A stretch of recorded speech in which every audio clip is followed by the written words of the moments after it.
Aqui então, um gole d'água. Como diz o Igor, a aula da fome, né? Porque estamos perto do horário do almoço aí. Morrendo de fome. Eu também. Bem que hoje eu acordei cedo, hoje é uma vida mais fitness, hoje cedo, acordei cedo, fiz uns exercícios aí, e aí tomei café depois, agora já estamos aí. Bom, deixa eu compartilhar com vocês a tela aqui então.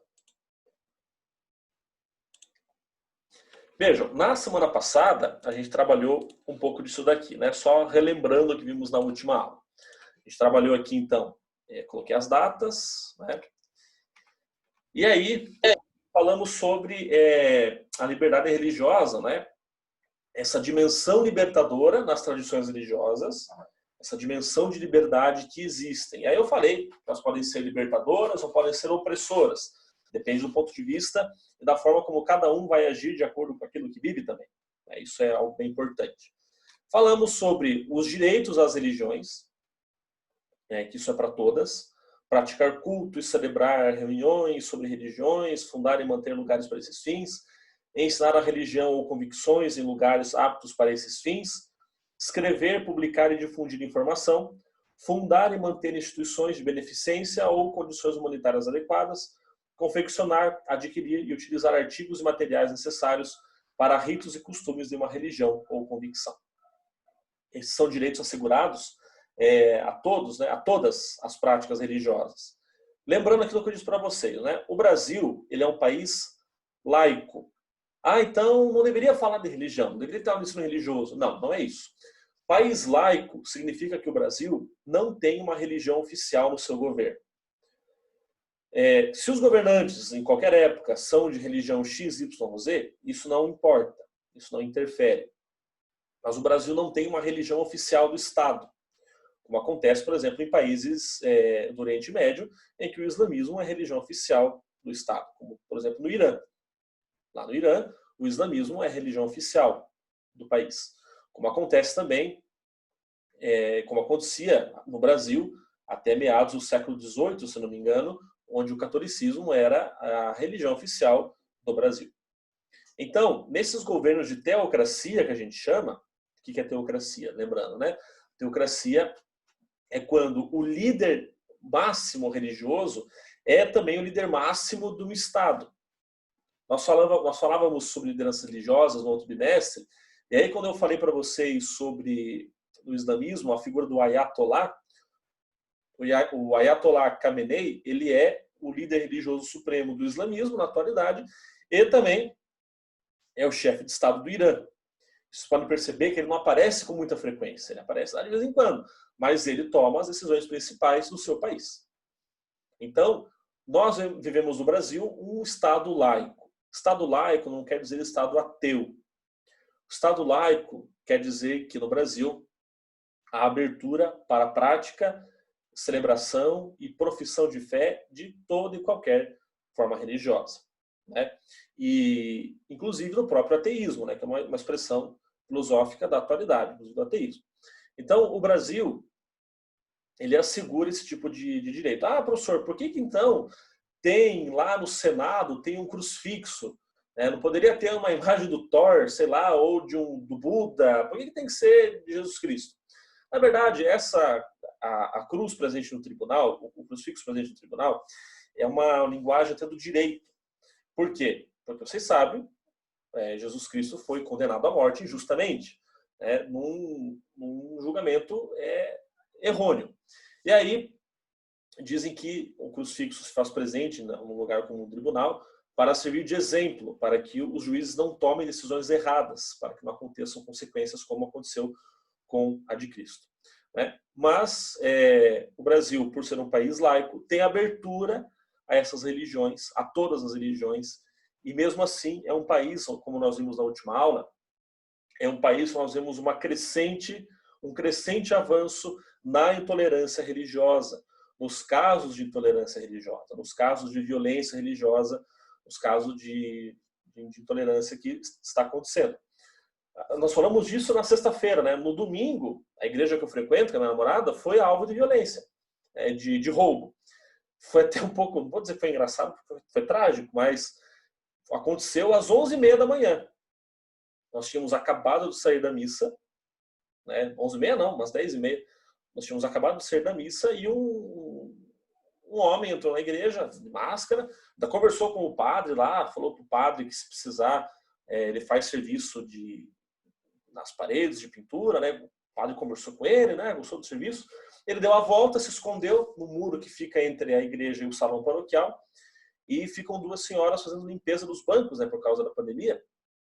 Ele esperou todo mundo ir embora e ficar só essas duas senhoras e aí ele entrou e fez a limpa, né? E separou um monte de coisa para levar, ia levar notebook, ia levar os celulares delas, ia levar um pouco de dinheiro que tinha lá ainda.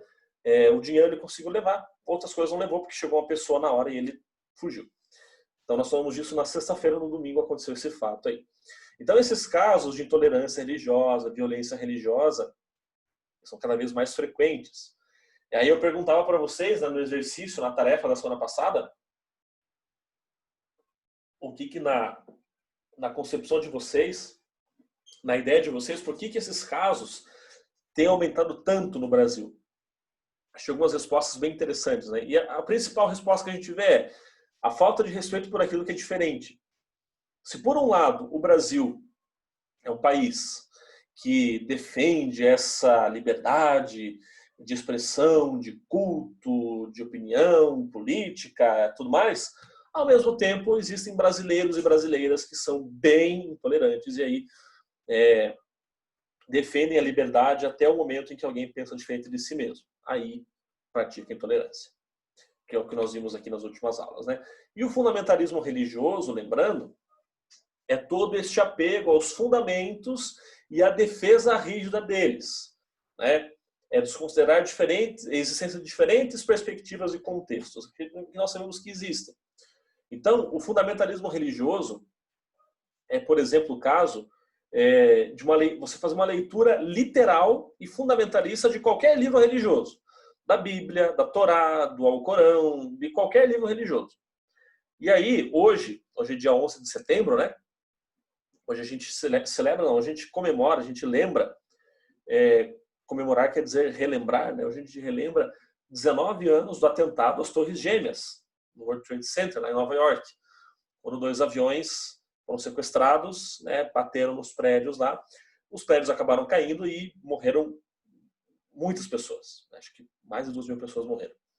E esse é um fato que ilustra o que é um fundamentalismo religioso. Depois foi se descobrindo que os envolvidos, né, por exemplo, Saddam Hussein, o próprio Bin Laden, depois, muçulmanos, faziam uma interpretação literal e fundamentalista do seu texto sagrado. Infelizmente, pessoal, o fundamentalismo religioso, ele leva à intolerância. Por quê? Porque, assim, uma pessoa é uma pessoa fundamentalista na religião. É aquilo e pronto, e parte para a violência em alguns casos. Essa pessoa, ela acaba motivando outras pessoas a serem intolerantes. Por pensarem assim, não, se o muçulmano fez isso, então todos eles não prestam, né? Nenhum deles presta. Se um padre fez tal coisa, se um pastor fez isso, se um rabino fez aquilo, então o judaísmo não presta, o cristianismo não presta. Aí também o próprio fundamentalismo religioso, ele dá margem para a intolerância religiosa. Tá? O próprio fundamentalismo acaba deixando que as pessoas acabem usando essa violência para as outras. Né? Isso é um problema bem sério, bem grave que acontece. Né? Bem grave que acontece. E aí eu trouxe alguns exemplos, né, para vocês na aula passada desses fatos. Né? Criança vítima de intolerância religiosa, vandalismo em igrejas evangélicas, em igreja católica, violência contra muçulmanos, violência contra um judeu e assim por diante. Bom, hoje então, o conceito, o desejo e a prática da liberdade perpassam todas as dimensões da vida humana e pautam a reflexão das religiões. Eu disse que ia trazer um aspecto um pouco mais artístico até. Eu tenho aqui uma imagem do Paul Wilinski, uma obra de arte do Paul Wilinski chamada Portrait, que significa retrato. de 1997. Essa obra ela é muito associada com a questão de liberdade. Temos aqui uma cadeira e as asas, né? Cadeira e as asas. Nesta cadeira, nessas asas, a gente vê uma representação do que é essa tal dessa liberdade que nós temos falado tanto nas últimas aulas. A liberdade realmente ela dá asas, né? Dá asas para que as pessoas consigam alçar voos distantes ou não para outros lugares. Então, isso é um pouco da liberdade, né? Esta cadeira, estas asas colocadas aí pelo artista Paul Wilinski. Inclusive, existem releituras dessa obra dele, né? Preste bem atenção nessa imagem, que ela vai servir para a nossa tarefa de hoje, vai ser baseada nessa imagem dele e naquilo que nós já estamos aí aprendendo sobre liberdade nas últimas aulas. Trago um texto aqui da Marina Colasanti, falando também sobre liberdade, né? O passarinho não veio naquele dia, nem no outro, nem em outro qualquer. A princípio, o homem quis inventar justificativas. Pensou que havia sido caçado, ou que havia partido para nidificar. Pensou que havia encontrado migalhas mais fartas ou fáceis. Pensou coisas assim, que diminuíssem sua tristeza pela perda do amigo. Só depois, quando ela, a tristeza, ia quase diminuindo, pensou a coisa mais simples, que o passarinho tinha seguido seu destino, fosse qual fosse.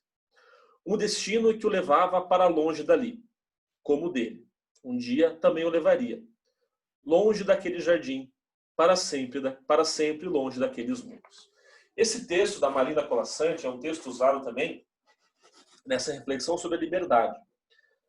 Né? Nesta ideia que nós temos, né, da liberdade que alça voos, a liberdade que vai adiante, a liberdade que encontra o seu caminho aí ao longo da história. Né?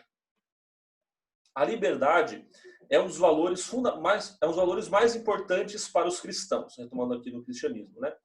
Esta, porém, não deve ser confundida com a expressão fazer o que quiser, colocando tudo a serviço de si mesmo. Para o cristão, ser livre é levar o ser humano a crescer no amor, para colocar-se a serviço do outro. Bem importante nesse caso aqui, não vou repetir, né?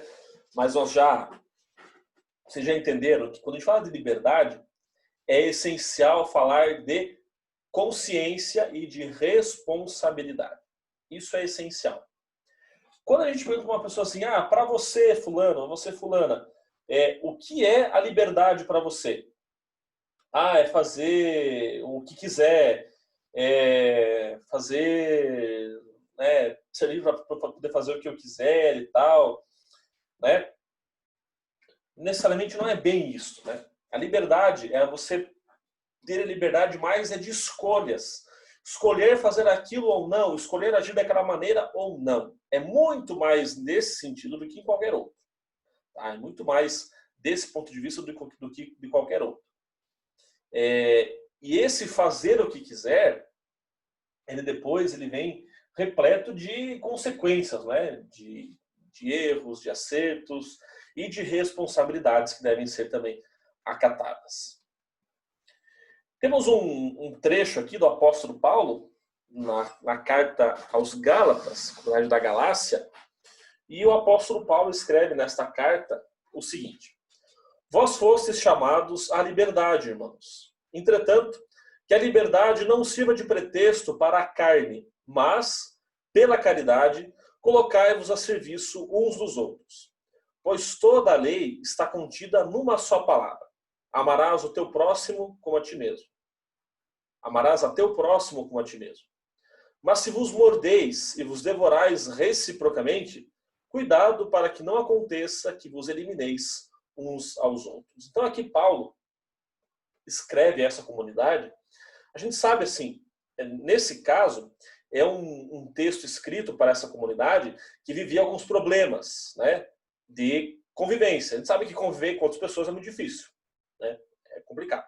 E aqui Paulo escreve para essa comunidade e tinham ali algumas desavenças, alguns problemas entre eles, que eles não estavam conseguindo muito bem apaziguar ou tentar resolver essas dificuldades, esses problemas entre eles. E aí, ele escreve nesta carta para que eles não... mas se vos mordeis e vos devorais, quer dizer, estava tão ruim a convivência que ele usa esse exemplo. Vocês estão se devorando, estão se matando aos poucos. Então, vós fostes chamados à liberdade. Mas ele diz assim, que essa liberdade não sirva de pretexto para a carne. O que quer dizer a carne? Quer dizer atitudes ruins, de pecado, né? Nessa expressão que ele usa. Que a liberdade não sirva de pretexto para a carne, mas pela caridade colocarmos a serviço uns dos outros. Nessa imagem que nós temos aí, uma pintura do Rembrandt, nesta imagem, Paulo estava na cadeia. O apóstolo Paulo foi preso acho que umas 2 ou 3 vezes. Pedro também foi preso algumas vezes. Paulo foi preso porque ele, antes ele era judeu e perseguia os cristãos. Paulo depois se converte, ele chamava Saulo, depois passa a chamar Paulo, e aí ele se converte e passa a pregar o evangelho. E começou a ser perseguido. E foi preso. Nós temos uma espada aqui nessa imagem, que é uma espada, porque Paulo foi morto pela espada, ele foi degolado, teve a cabeça cortada pela espada. Então aqui é um exemplo que ele traz para nós, né, do que é esta liberdade. Uma liberdade que se coloca a serviço, uma liberdade que se coloca junto às pessoas e aos irmãos também. Ok? Alguma pergunta? Alguma dúvida?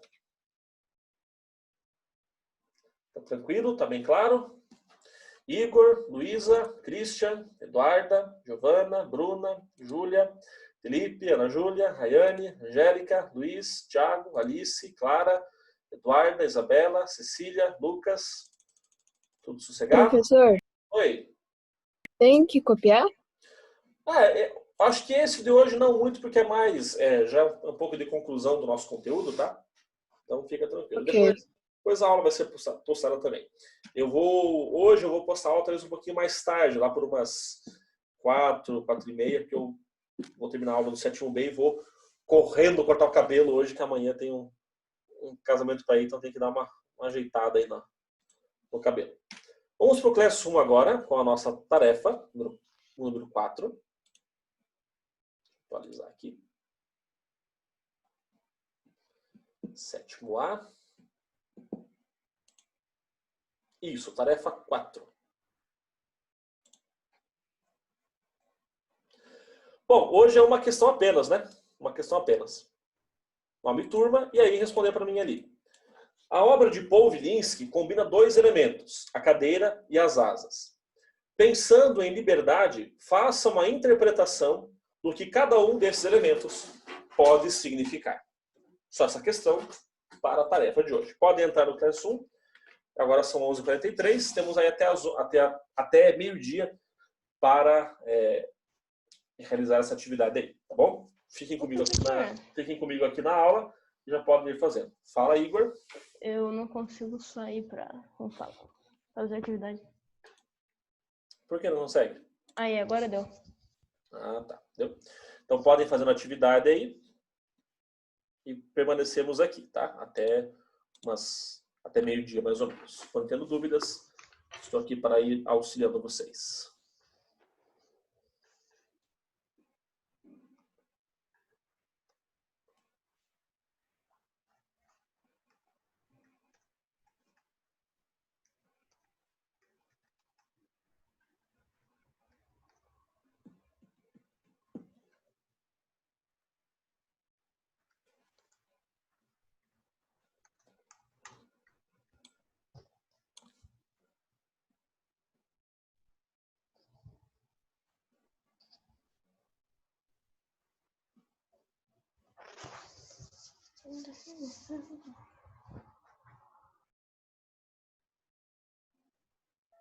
Professor, Oi.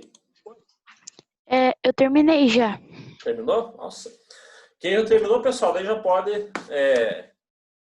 sair da aula, que nós encerramos por aqui. Quem for terminando, bom final de semana, bom almoço e até semana que vem. Oi. O dos 2 elementos lá é a cadeira e a asa? Isso. Isso mesmo.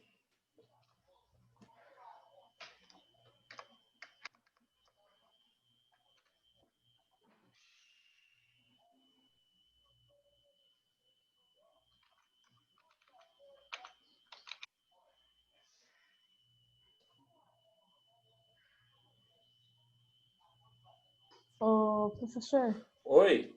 eu não consigo entender o que que a cadeira significa. Então, aí você vai fazer uma interpretação a partir, não é a partir daquilo que eu expliquei, uma interpretação sua, tá? Pensando na liberdade, temos a cadeira, temos as asas. As asas dá essa sensação do voo, né, da liberdade, sim, mas e a cadeira? Quem terminou? Maravilha. Eu vou dizer o que eu entendo. Para mim, a cadeira diz o seguinte: ao passo que a asa dá essa liberdade de alçar os voos e sair, a cadeira lembra que nós também estamos presos a uma condição que nós vivemos. E temos que seguir essa condição. Entende? Mais ou menos isso.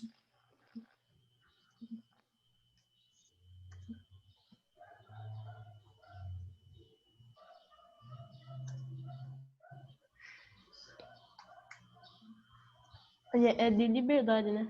Uhum.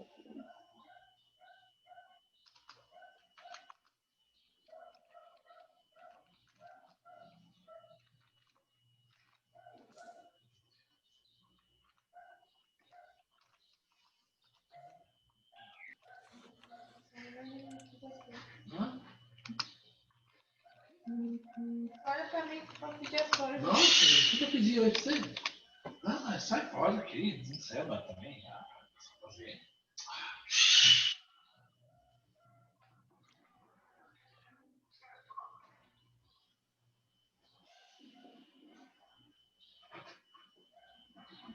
Professor, terminei. Beleza, quem terminou, bom final de semana.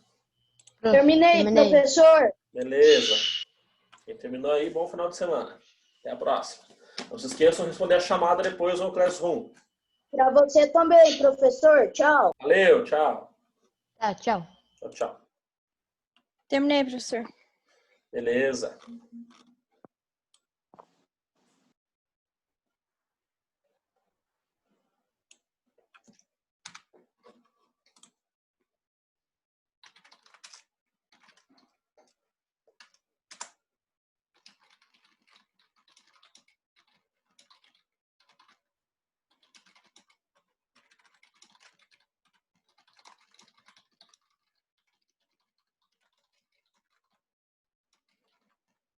Professor, terminei. Oi. Tá bom, beleza. Quem terminou, bom Ô, final de professor, semana. Oi. eu terminei. Beleza, quem terminou, já pode. Professor, posso falar o que eu fiz só para ter uma ideia? Pode falar sim. Eu coloquei que as asas são a liberdade que nós temos e a cadeira significa que estamos presos às nossas consequências. Boa, não tinha pensado nisso. Nas consequências, não tinha pensado nessa questão aí. Enviei, professor, já respondi a chamada também. Maravilha. Acho que eu vou sair então, professor. Então, beleza. Valeu. Tchau. Tchau, tchau.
Terminei, professor. Maravilha, beleza. Tchau, Tchau, professor. tchau, até.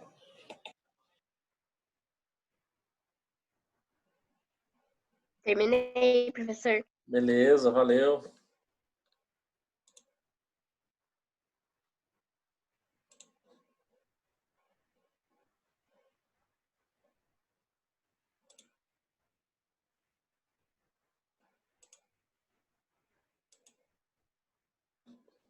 Professor, terminei.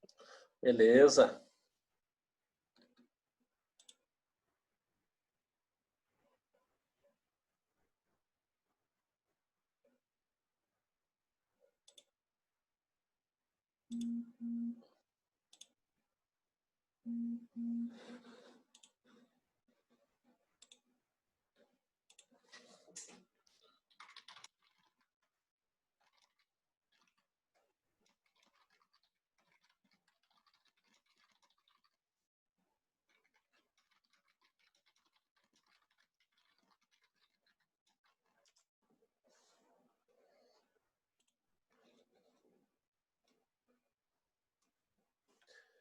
Pessoal, eu vou encerrar aqui. O Felipe está aqui ainda, o Thiago e o Eduardo, mas eu vou encerrar aqui, senão já depois cai a nossa ligação aqui.